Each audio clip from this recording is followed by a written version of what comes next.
قد لا نعلم أن الزي المغربي هو زي من أصول تركية، وأن القفطان المغربي هو للرجال قبل النساء. القفطان وهو يعني معروف بالمغرب أصله تركي، ولكن كان زي للرجال فقط، يقتصر على الرجال.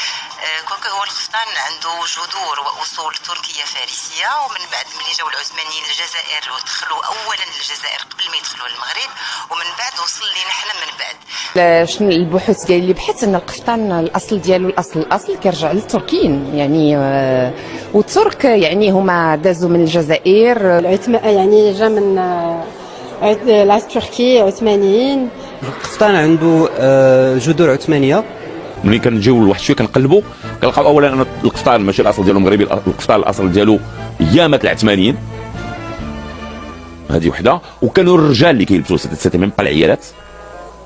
اي فوالا. القفطان بصفه عامه هو اصلها عثماني. هذا اللباس كنا كنشوفوه بالاخص في القصور العثمانيه اللي سموه القفطان العثماني، اللي كانوا يلبسوه السلاطين العثمانيين من ايام السلطان سليمان القانوني، محمد الفاتح، غيره وغيره.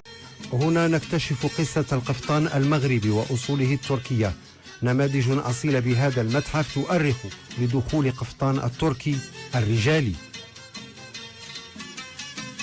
فبالنسبة للقفطان فهو ذو أصول تركية، وكان مقتصرا يعني كان لباس رجالي. القفطان أصله فارسي إيراني، وأنه جاء مع الموجة اللي جات ديال التاريخ كلها، أنه قطع مع العثمانيين وجاء في شمال إفريقيا، ولكن كنظن أنه حنا كمغاربة تشبتنا به أكثر من الناس الآخرين وحافظنا عليه ورديناه تراث ديالنا.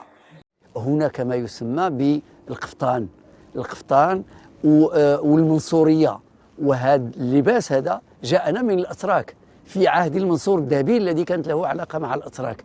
فالقفطان كله بهذه الطريقة كان يلبسه الرجال وكانت تلبسه النساء، وورثناه وبقي إلى اليوم. من أين أتى القفطان إلى المغرب لنشاهد؟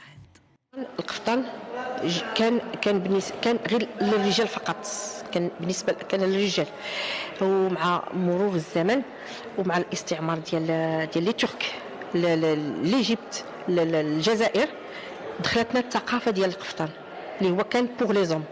من بعد واحد المده دخلتنا الثقافه ديال القفطان اللي حنا قبضناها اصلا، بقات عندنا.